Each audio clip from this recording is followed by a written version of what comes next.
Inderdaad 'n plesier om in die huis van die Here te wees. Amen. Ek het nie begeer om enige ander plek te wees maar die huis van die Here. Die Here is so goed dat ek het nie woorde om sy goedertierenheid te beskryf nie. Ek het nie rede om te wag vir 'n blessing om die goedheid van die Here te basyn nie. Ek prys die Here as dit goed gaan en as het nie goed gaan. Yes, Lord. Because die Bijbel sê God bewoon die prysuitdrukkings van sy kinders. So when we praise the Lord, it is not for God's benefit, it is for my benefit. Yes, Lord. Hallelujah. Die Here word deur die engele geprys. As daar ure in die hemel is, dan prys die engele die Here 24 uur. En al wat hulle net sê is loof die Here.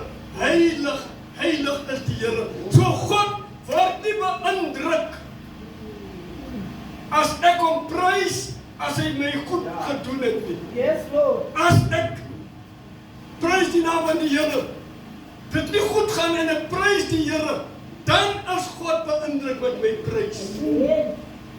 Because as ek vir jou iets gee, obviously gaan ek verwag jy moet my prys. Maar nou dat ek jou niks gegee nie en jy prys my nog steeds, dit maak my hart bly. Because ek weet, geliefdes, dat in die prys, when you praise the Lord, dit is in die oomblikke wat jy oorwinning kry. Matteus 24 vers 13.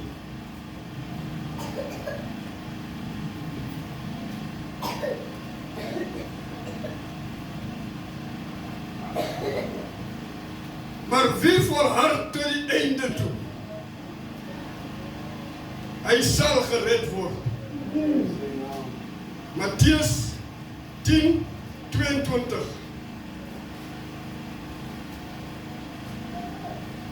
En toe Jesus daarvandaan verder gaan,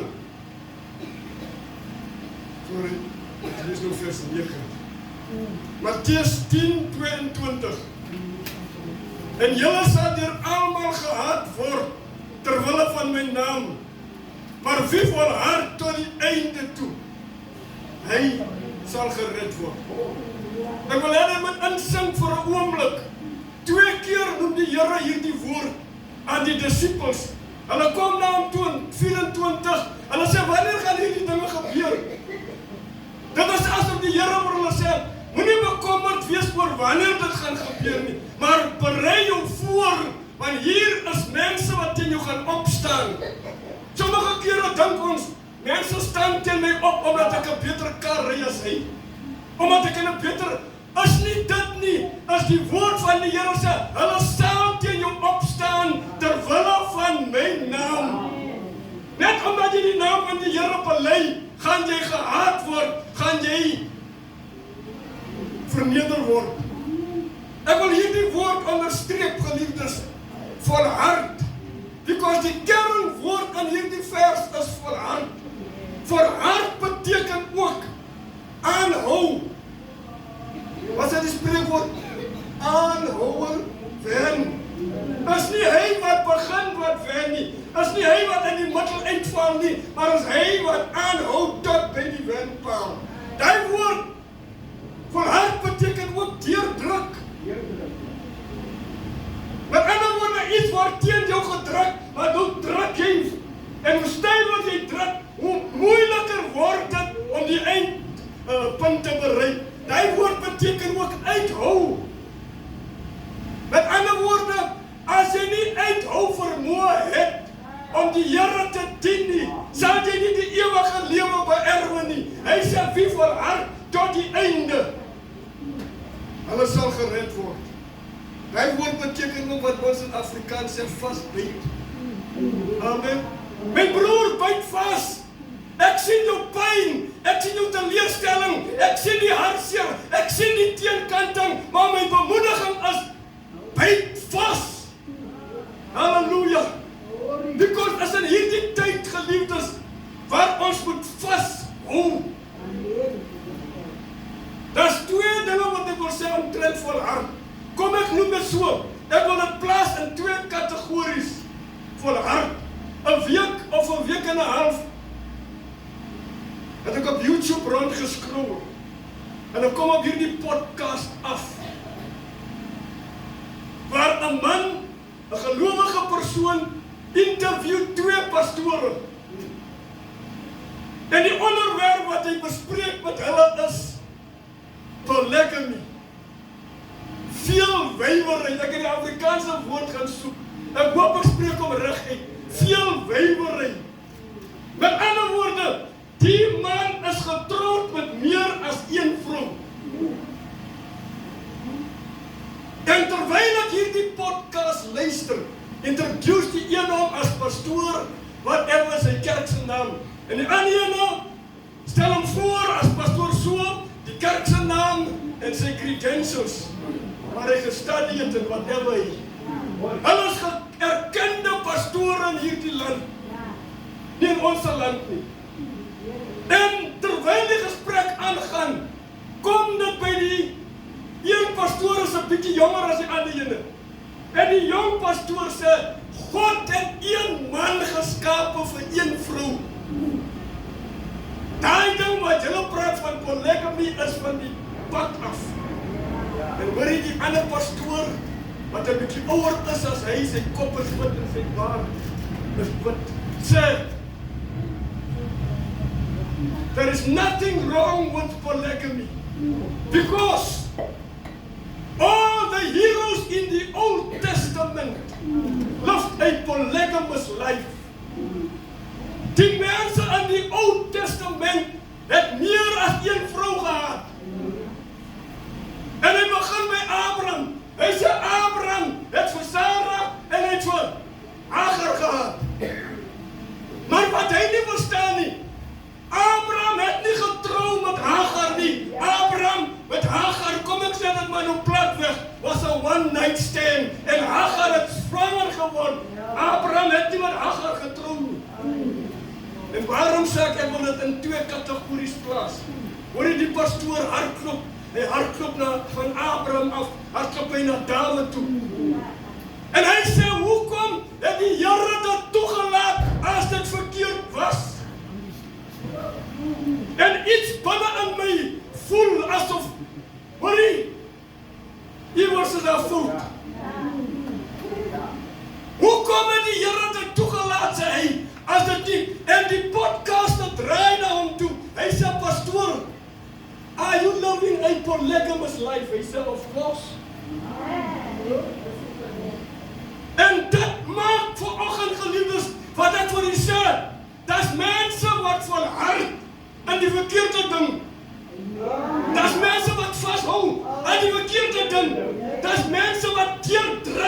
die verkeerde ding. Because hy kyk na wat Dawid gedoen het. Hy kyk na Salomo. Maar het jy geweet, die Here sê vir Solomon, en vir Samuel, die Israeliete sê, ons soek 'n koning. Die Here sê, hoekom moet julle koning hê? Ek is aan julle koning. En eventually sê hy, stel vir hulle 'n koning aan, maar dit is wat die koning gaan doen. Die koning gaan meer as een vrou vat. Hy gaan julle dogters vat, en hy gaan... So dit was nie God se plan dat 'n man meer as een vrou moet hê. Hulle het dit gevra, en dit is wat hulle gekry het. En die Here sê, volhard tot die einde. Is nie almal wat begin, wat die ewige lewe gaan beerwe nie. Baie word moeg, hulle draai om, hulle word mat, en hulle gaan sit. Maar hy wie volhard, en die Here waarsku die disippels. Hy sê, hoorie, julle gaan gehaat word. Mense gaan julle voor die gereg bring. Sommige kere, vir dinge wat jy nie eens gedoen het nie, valse beskuldigings doen. En ek het probeer om te soek, watter karakter kan ek gebruik uit die woord van die Here, wat vasgehou het tot die einde. Because alhoewel Dawid die ding gedoen het, daar is ook karakters in die Bybel wat staan tot die einde.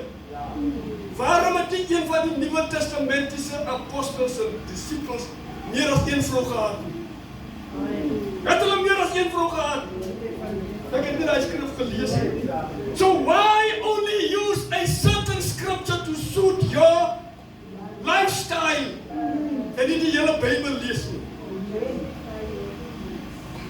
En ek het hierdie voorbeeld geneem, geliefdes. As 'n mens hierdie skrif vat, die Bybel sê hy wie volhard tot die einde. En wat moet ek volhard? Because ons het nog gesê dat jy kan 'n verkeerde ding gryp, en dan hou jy met hy verkeerde ding, dan volhard jy in die verkeerde ding, en dan sê jy ook, ek het hom so ontvang, ek hou hom soos ek hom gekry het. Because hulle interview 'n man, wat by die een van die pastore dien. Hy sê hom, hoorie, my pastoor het gesê, daar's niks verkeerd met 'n man wat meer as een vrou het nie, want Dawid het ook een. Hy ontvang hom so, hy hardloop met hy ding, hy hou van hart in hy ding, hy bly in hy ding.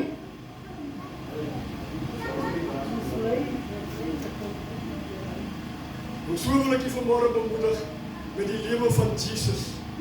Hoorie, daar's geen ander karakter wat vir my beter beskryf hoe om te volhard as die lewe van Christus. Yes, Lord. Miskien het jy gewonder, hoekom kies ons hierdie titel? Wat het dit te doen met die kruisiging? Want gewoonlik verwag mense hierdie tyd van die jaar en dan oor die kruisiging gepraat word. Maar ons praat nie net van die kruisiging gedurende die Paasnaweek. Paulus sê, we preach Christ in season and out of season. Yes. Because as in die kruisdood van Christus, waar daar volmaakte verlossing gekom het. En ek het die lewe van die Here Jesus bestudeer. En geliefdes, ek het uitgevind, althans, waarom het die Here die kruisdood verkies? Was daar nie 'n ander manier wat die Here kon gekies het om sy seun te laat sterwe? Hy kon hom laat onhoef wat bloed so gevloei het. Maar hy verkies die kruis. Die kruis is 'n baie wrede manier om mense terug te stel. Dit is 'n vernederende manier om mense terug te stel. Maar die Vader kies, Jesus kies die dood van die kruis. En hy sê aan sy disippels, hoorie, ons moet Jerusalem toe gaan. Because ek moet gaan oorlewer word. Sondige mense gaan my oorlewer en hulle gaan straf oor my uitdeel, maar ek gaan om gekruisig te word. Amen. So met ander woorde, Jesus het geweet hy gaan gekruisig word. En ek wonder by myself en ek vra, hoekom Vader het U gekies hierdie wrede manier om te sterwe. En wanneer jy die Ou Testament lees, geliefdes, dan kom jy agter watse sondes het die Israeliete gedoen, wat genoodsaak het dat God sy seun aan 'n kruis moes hang. Because Deuteronomium 27 praat die Here met Moses. Hy sê ek wil hê jy moet na die berg Gerizim gaan. Nou die berg Gerizim is, daar's twee opposite berge teenoor mekaar. Igbal aan die kant en Gerizim aan die ander kant. En in hierdie berg is daar 'n vallei. Die Here sê vir Moses, maak jou klaar. En dan vat jy die Israeliete, dan gaan staan julle by daai punt. En dan vat jy 6 van die stamme, moet op hierdie een kant van die berg staan, en 6 op die ander kant van die berg staan. Ek het net nie genoeg tyd om vir die al hierdie dinge te vertel nie, maar ek gaan net vir u lees, net vinnig Deuteronomium 27. Deuteronomium 27, op die perspektief ding. Waarom het God sy seun aan die kruis laat sterwe?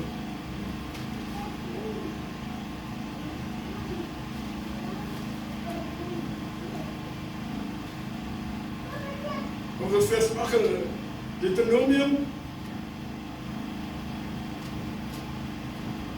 27. En toe Moses het saam met die oudstes van Israel en die volk bevel gegee en gesê, onderhou al die gebooie wat aan julle beveel word. En die dag as julle deur die Jordaan gaan, in die land wat die Here, jou God aan jou gee, moet jy vir jou klippe, groot klippe oprig, en dit met kalk bestry. En jy moet as jy oortrek daarop, skrywe, al die woorde wat hier van hierdie wet, sodat jy kan kom in die land wat die Here jou God aan julle sal gee. 'n Land wat oorloop van melk en honing, soos die Here die God aan julle vaders beloof het. Wanneer jy kom by hoofstuk 28, of kom ons lees, ek gaan nou oor die, sê maar 24, 25 en 26 lees van dieselfde hoofstuk.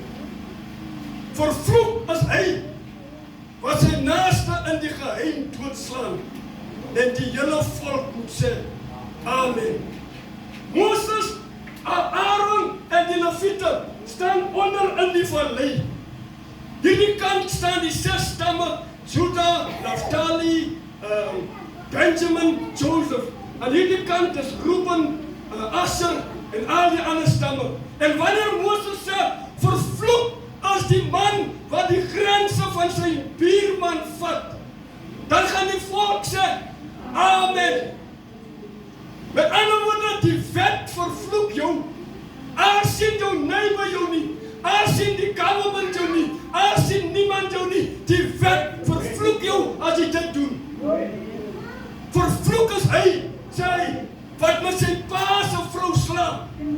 Die wet veroordeel jou. Die wet bring 'n vloek oor so 'n kind. En die volk moet sê, Amen. Maar die Moses praat so teen die hemel op. Hy sê vervloek. 25. Vervloek is hy wat 'n omkoopgeskenk aanneem om 'n persoon onskuldig dood te slaan, en die hele volk moet sê, Amen. Dat is die vloek, die wet van die vloek van die wet. En nou moet Christus kom, geliefdes. Hy moet kom om dit weg te neem. En dit is waar daardie vers inkom. Christus het ons verlos van die vloek van die wet. Met ander woorde, 'n vloek werk so. As jy byvoorbeeld het jou landse grense geskuif, jou grense van jou plot geskuif, dan bring jy 'n vloek oor jou. Maar die vloek werk 4 generations. Met ander woorde, as my oupa iemand se land gesteel het, dan gaan my pa onder hy sal 'n vloek wees. Dan gaan ek onder hy sal 'n vloek wees. Dan gaan my kind onder hy sal 'n vloek wees. Because it's 4 generations. En as iets nie gebeur intussen tyd met hierdie 4 generations, gaan hy mense sterwe, want hy vloek is nie gebeur. Maar toe kom Christus. Die Bybel sê, die Here sê ook in die woord, vervloek is hy wat aan 'n paal hang. En die Here neem nou hierdie vloeke, al hierdie vloeke, wat hier uitgespreek word, neem die Here op homself, en hy gaan hang dit saam met dit aan die kruis. Daarom kan jy kon kry, mense vertel jou van 'n generational curse. Maar Christus het die generational curse gebreek. So, as my pa die verkeerde ding gedoen het, I've got to make that decision to change and stop that curse. Yes, Lord. Because of the blood of Jesus Christ. Amen. Die bloed van die Here het hy vloek gebreek.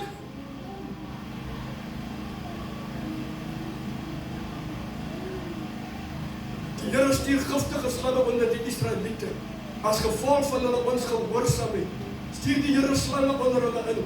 En die Here sê vir hulle, Moses, dan gaan hierdie volk, die slange gaan hulle pik. Ek weet nie hoekom sy die Afrikaanse woord byt. Het gaan hulle byt. En hulle roep na Moses, hulle sê, Moses, asseblief man, ons kan dit nie meer vat nie. Dit lyk vir my, hulle het nie onmiddellik gesterwe nie. En toe sê die Here vir Moses, Moses, ek wil hê jy moet 'n paal vat. Dan maak jy 'n koper slang en lê hom op die paal. Elke een wat deur die slang gepik word, en hy kyk na hierdie paal, hy sê verhoog die paal hoog. Because elkeen wat gepik is, kyk na hierdie paal, sal gesond word van die slang byt. Amen. En Jesus kom en sê, net soos Moses die slang in die woestyn verhoog het, so moet julle ook. Hy sê, moenie kyk na die slang wat jou byt nie. Moenie kyk na die wond waar jy gepik het nie, maar kyk na die paal, because jou genesing lê in die paal. Hey. Nie die teenmiddel wat die dokter gaan voorskryf nie. Jy kyk net na die paal. Want op hierdie paal is daar iets wat gaan kom. Christus gaan kom en hy gaan word soos daardie slang. As jy deur die sonde oorval was en jy kyk na die kruis, gaan jy onmiddellik verlossing kry. Amen. Die kruis bring die verlossing. As jy geval het, geliefdes, en jy kyk weer na die kruis, kan jy die moed hê om weer op te staan, because die kruis, ek weet nie wie die koortjie geskryf nie, maar hy sê die kruis het my lot verander. Die kruis het die verandering gebring. En hier kom Jesus uit die ewigheid uit. Hy word mens. Hy groei op soos enige normale kind deur die proses van die lewe. En toe hy groot word, toe sê hy het nie gekom, geliefdes, om vrede as het ware te bring, maar het gekom om verdeeldheid te bring. Maar daar's nooit 'n tyd soos nou, waar kinders teen hulle ouers opstaan as gevolg van die evangelie. Die evangelie bring skeiding tussen man en vrou. Because as die vrou ernstig is om die Here te dien, en hoor jy, sy wil alles in haar vermoë doen om die Here te please, gaan daar 'n struikelblok wees as die man nie in dieselfde visie het as die vrou. Ja. Daar gaan stryery wees, daar gaan teenkante wees. Hoe baie gaan omdraai, hoe baie gaan moeg word. Maar geliefdes, die Here kom. Hy het gekom om goed te doen. Hy kom om die siekes gesond te maak. Maar hoor jy, die einste goeie ding wat hy doen, gebruik hulle teen hom om hom te beskuldig. Hulle bring hom in die tempel. Hulle sê vir die mense, die man het iemand gesond gemaak op die Sabbatdag. Moses het gesê, jy mag nie werk op die Sabbatdag nie.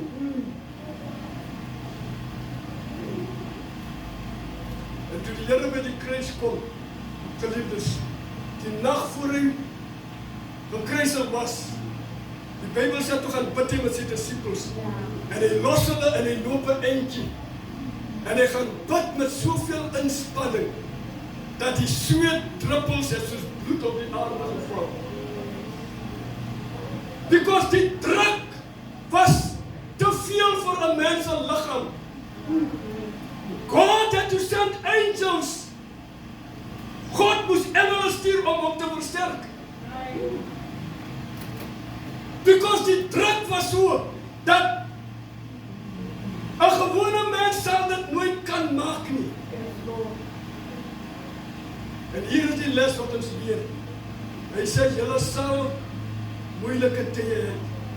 Wie van ons wil moeilike tye hê?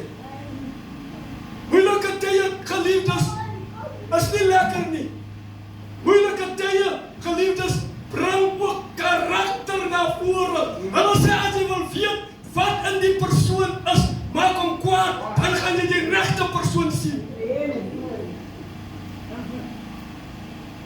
Ek hoor dat 'n pastoor wat vroeg op Facebook, hy sê jy kom weg van hy wat, nie die woorde noem.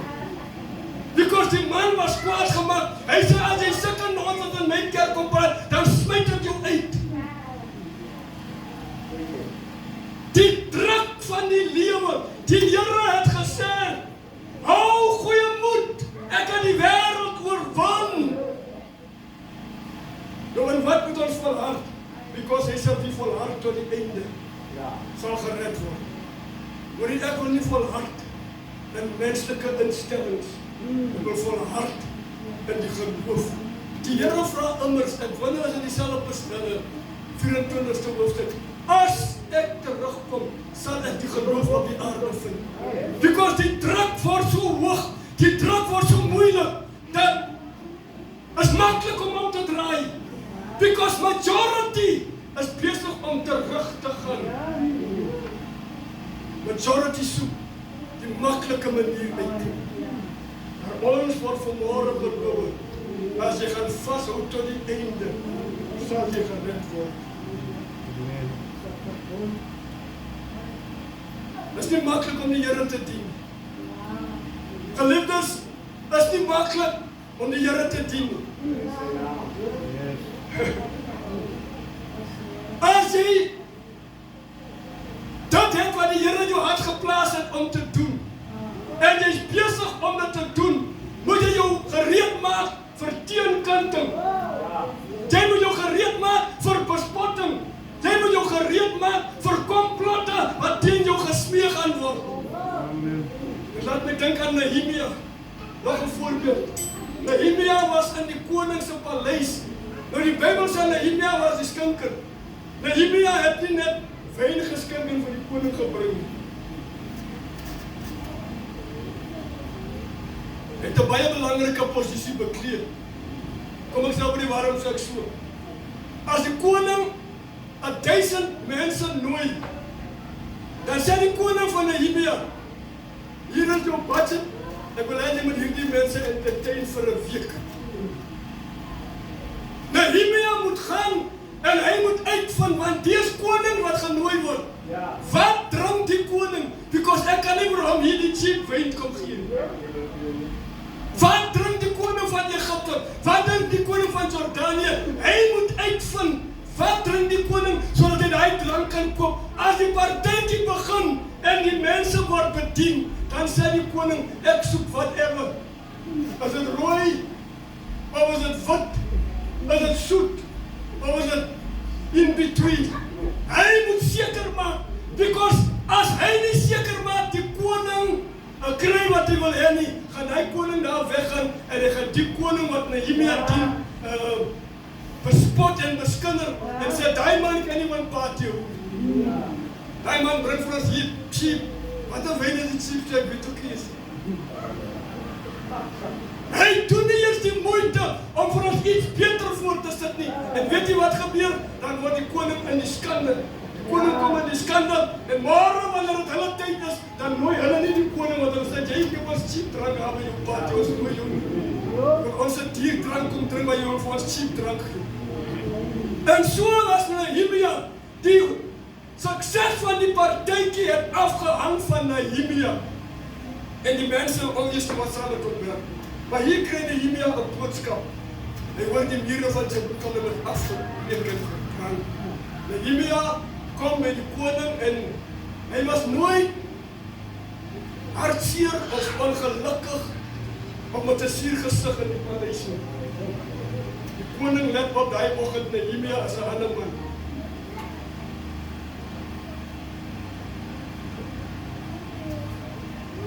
Die Bybel sê die koning vra vir Nehemia, wat is fout? En hy sê, koning, die mure van Jerusalem is afgebreek. Die koning vra, wat wil jy hê moet ek doen? Wat kan ek vir jou doen? Die Bybel sê Nehemia sê ek wil verlof hê.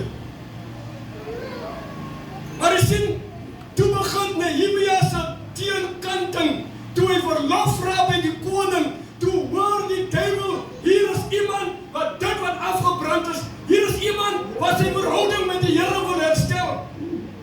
Ek moet hom keer, sodat die mure van Jerusalem nie opgebou kan word. Maar hoor jy die koning sê vir hom, gaan Nehemia stuur die briewe.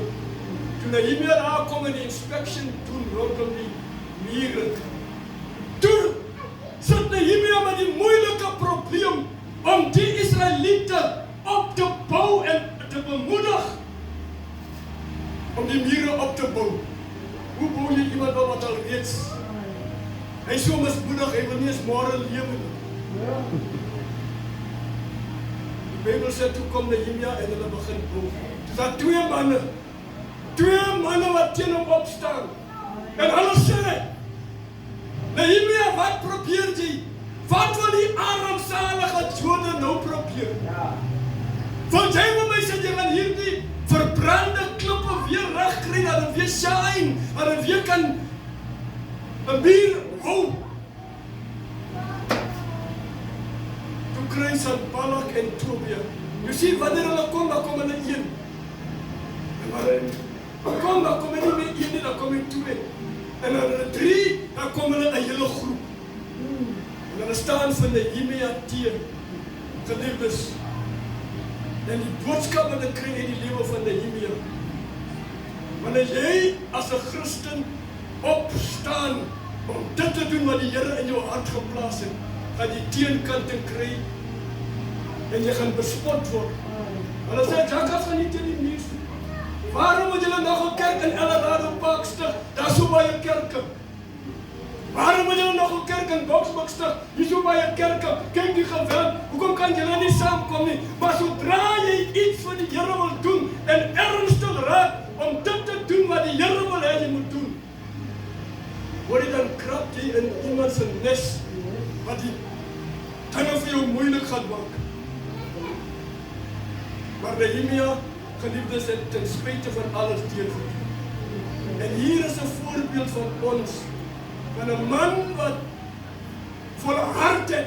Hy het volhard met die bou van die mure, totdat die mure opgegaan het. Nagte moet hy opsit, en worry, hy moet wag hou. Een keer bou hulle met die swaard in die een hand, en die troffel in die ander hand. Because die duiwel wil nie hê, sy moet hy gebroke verhouding met die Here weer opbou. Hy gaan vir jou sê, wat gaan dit help, jy in 'n geval? Jy dan al teleurgestel. Wat probeer jy nou, jy sal weer val. Maar hy hou nie rekening dat die Here wie ons geroep het ons vooraf gesê, julle gaan sware tye kry. Ek verbaas my soms in my eie lewe. Wanneer sware tye kom, dan voel jy die Here is ver kom. Wanneer die koskas leeg is, en hoor jy die sas het nou net ingekom, maar hy sas dan net gekom soos hy weer klaar. En nou sit jy in die wonder ook, is dit die moeite werd? Ek gaan dan nou net my skuld betaal om weer skuld te maak. En nou begin daar 'n gedagte in jou kop opkom. Die mense in die wêreld is beter af as jy. Waarom gooi jy nie maar touw in nie? Waarom gee jy nie maar op nie? Because is nie hulle wat begin wat die ewige lewe gaan beërwe, wat hulle wat gaan uithou tot die einde. Paulus gebruik dit so as 'n atleet, oor die honderde atlete skryf in. En hy oggend wanneer hy pistool geskiet word vir hulle om weg te trek, dan het honderde of duisende wat wegtrek. Jy sien, ander is in daardie wedloop, nie om die wedloop te wen nie. Hulle wil nie die eindpunt bereik nie. Hulle is daar om mense te entertain.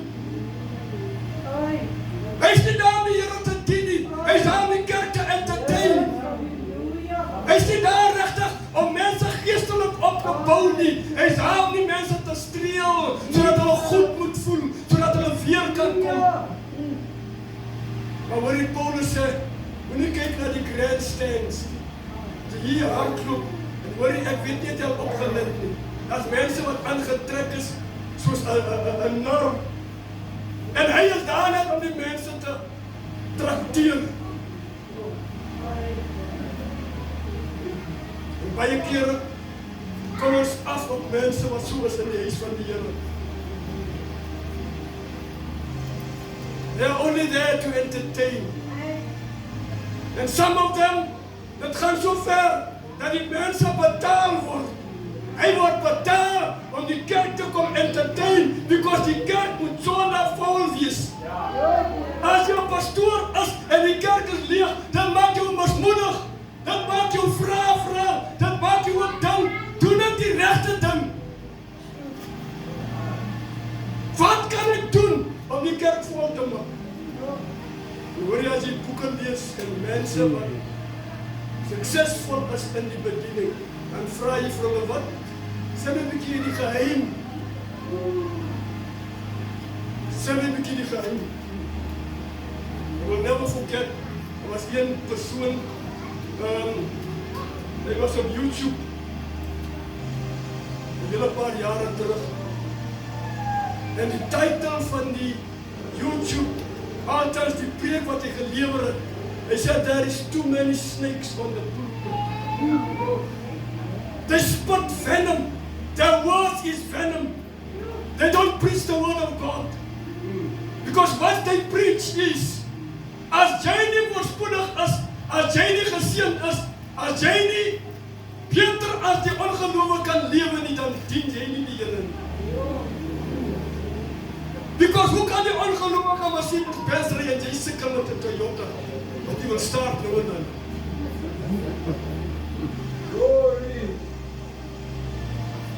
En wanneer jy hierdie woorde vasgryp en volhard in dit, gaan jy kom by die plek waar jy hierdie dinge wil doen, sodat jy kan inpas.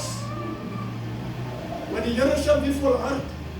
Wanneer jy kyk aan hierdie dinge gaan ons los as ons sterwe. Ek weet nie as ek nou moet sterwe, sal my vrou weer 'n ander man vat. Miskien. Wanneer nou kom ry hy man die kar wat ek so mooi oppas en stadig in die spoedgrens ry. Wanneer ek is te bang om vinnig te ry, because dat op breek die kar om te kom reg, maar ek het die geld om reg te maak. Nou kom die nieuwe man aan ry en hy kan so wat ek kom nog nooit gery het.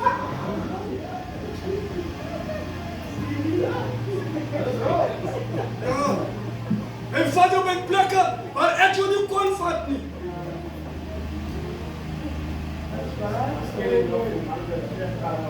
Maar ek sê maar die geliefdes, die Here sê as jy volhard, moenie maar volhard tot hier in die middel, en voel, Here, dit is te zwaar, ek kan nie meer nie, dit is te veel.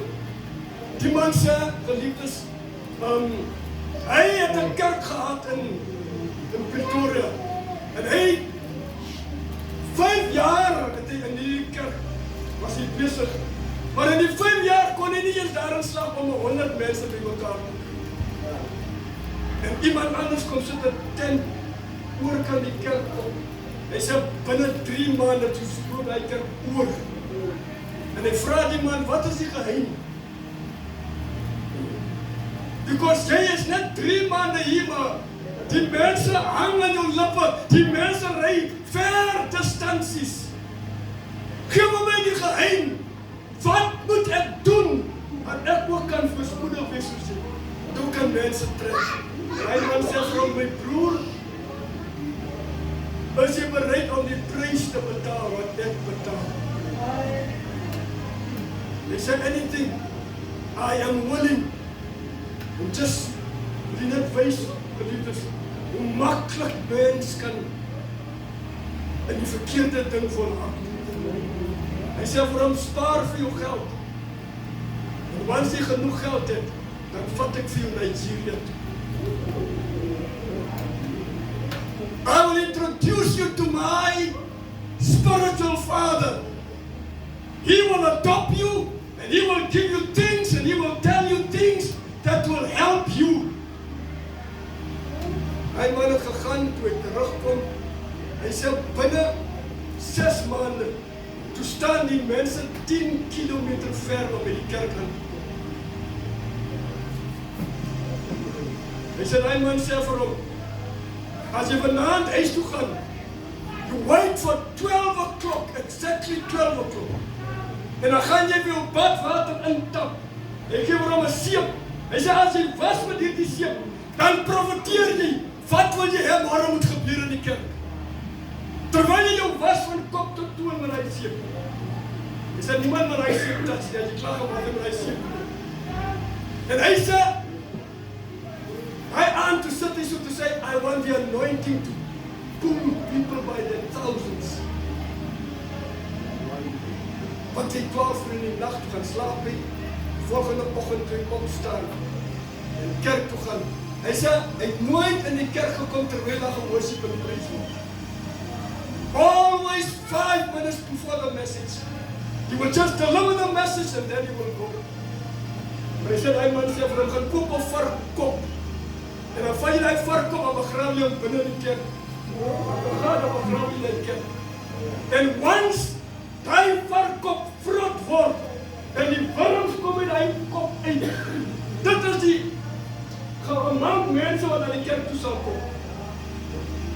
So die wurms uitkom, so kom die mense. As die wurm wat is wat mense wat kom na die kerk. En die man sê vir hom, ek wil jou waarsku, as jy hier weggaan, you will surely die. Because the secrets that is happening here is only for your ears and for your eyes. Jy mag met niemand dit deel nie. Maar hoor die man se pa is 'n pastoor. Sy oupa was 'n pastoor van die AGS in Pretoria.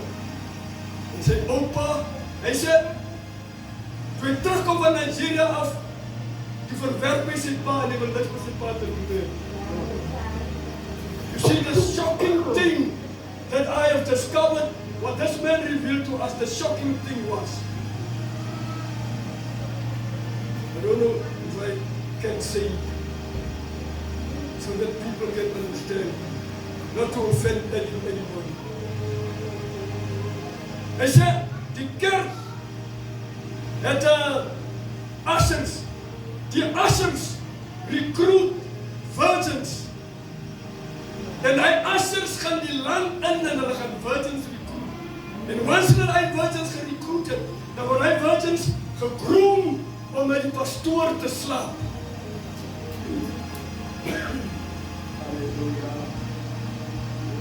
En hy sê sy vrou, die man het 'n vrou, maar om hierdie groot kerk te kry, hierdie klomp mense, moet jy aan hierdie rituals deelneem. Jy kan dit nie skip nie, jy moet aan dit deelneem. So pas op aan wat jy volhard. Because as jy nie volhard in die geloof, as jy nie volhard in die liefde van die Here, as jy nie volhard in nederigheid, dan jy die ewige lewe nie beërf. Ek weet nie, het die saak van die pastoor gevolg in Port Elizabeth, wat nou terug is. The same thing happened. What am I trying to say, geliefdes? As jy uitvind dat ek hou vas aan die verkeerde ding, wat is die beste ding om te doen? Ek moet na die Here kom, en ek moet na die Here vra, sodat die Here my kan verlos en help ek aan die regte ding. Because is nie maklik om vas te hou aan die geloof nie. Jou geloof word getoets. Sommige kere is dat die einste mense wat jy help, wat jou môre in die rug steek. Die einste mense wat jy probeer opbou, is die einste mense wat môre gaan maak, wat jy mismoedig word. Maar nevertheless, jy moet vashou aan die geloof. Jy moet volhard in die geloof, because dit is so asof die Here sê, moenie eers bid dat ek hierdie stryd moet wegvat. Ek gaan nie die stryd wegvat nie. Ja. Judas was reeds daar om die Here te verkoop. Ek sien iemand op Facebook 'n donderdag aand gesê, dierbaar is om te dink, meer as 2000 jaar terug op hierdie aand, die donderdag aand, toe word Judas gesoek om sy betaling te kry vir wat hy gaan doen. Maar hy wie volhard tot die einde. Mense bespot jou. Mense sê, kyk hoe swaar kry die gelowige mense. Ek wil nie die Here dien as dit so swaar gaan nie.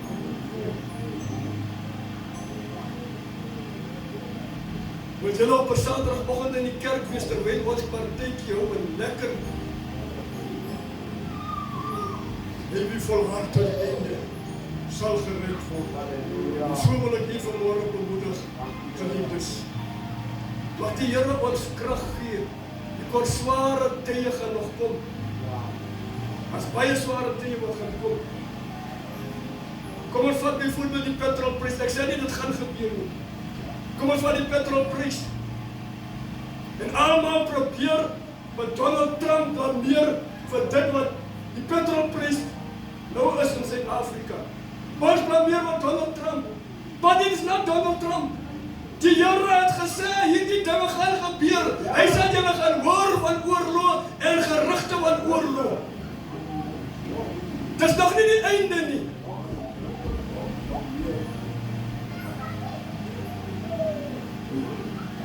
Veronderstel die petrolprys is so duur dat niemand dit kan bekostig om petrol te koop. Dieselprys is buitensporig.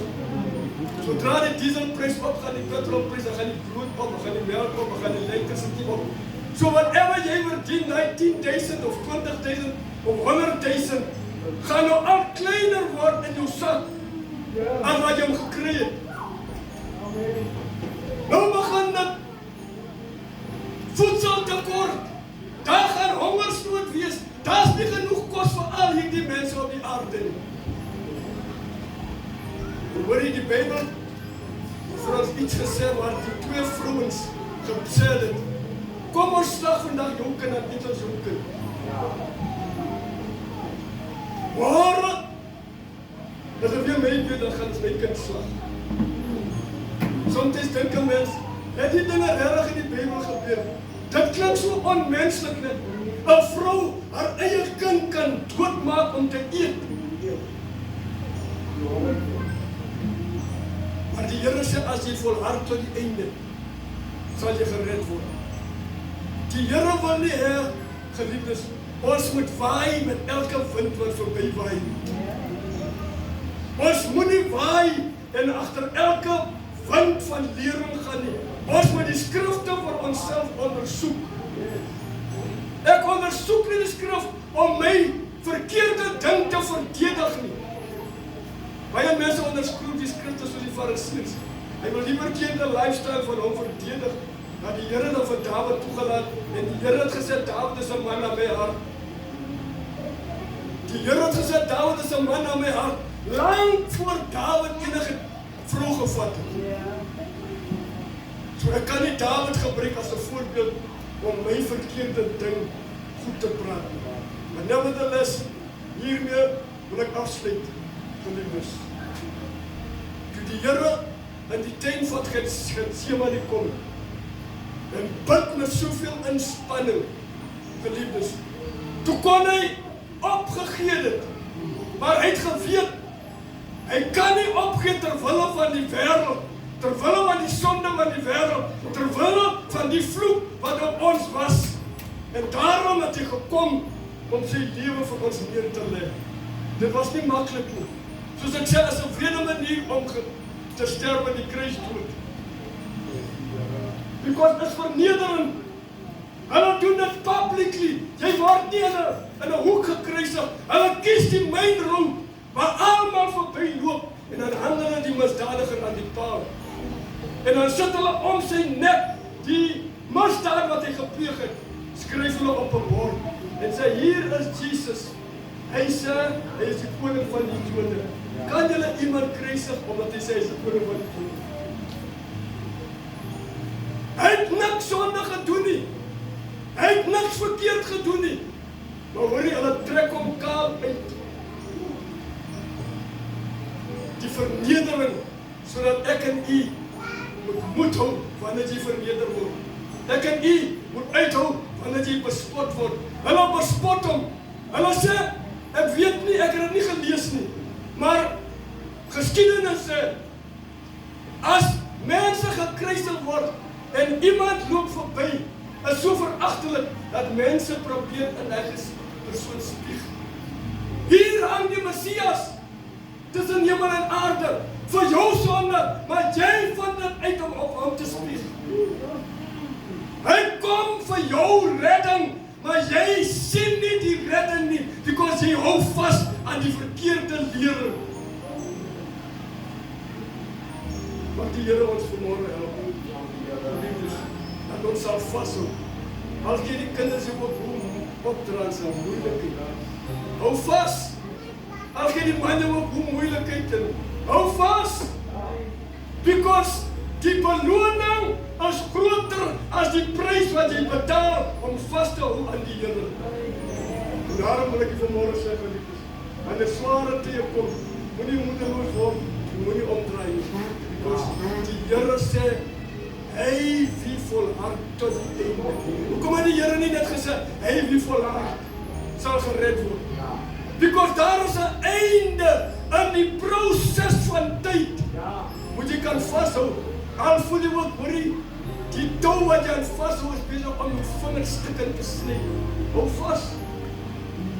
Because die Here het vir ons 'n groter plek, 'n beter plek voorberei. May the Lord bless you. Vader, onze vriend, baie dankie vir die woord van u. So gebed is vanmôre, Here, dat u die woord sal seën tot ons harte. Gee ons krag, Here, dat ons sal volhard tot die einde. Nie net volhard wanneer dit goed gaan. Nie net volhard wanneer die koskas vol is. Maar Here, ook in tye wanneer daar niks in die huis is, dat ons sal volhard in die geloof, want u sal voorsien aan die behoefte van die kinders. Mag u vanmôre die kinders seën en beskerm in die magtige naam van ons Here Jesus Christus. Amen. Dankie Jesus vir Here seën.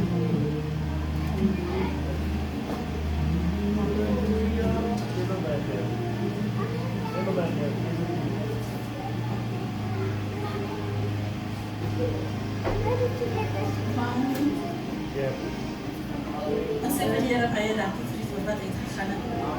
Ek hoop dat dit vatbaar is om geval as die naam van die Here. Ons gaan hier vandaan weer na 5 Dubbelkristal straat toe vir 'n komitee. Dierbaar is. Net op vanaf 'n komitee. Wie julle wil seker nog op staan. Pas dat julle wil seker nog op staan. So ons gaan met lamp op vandag. As die naam van die Here.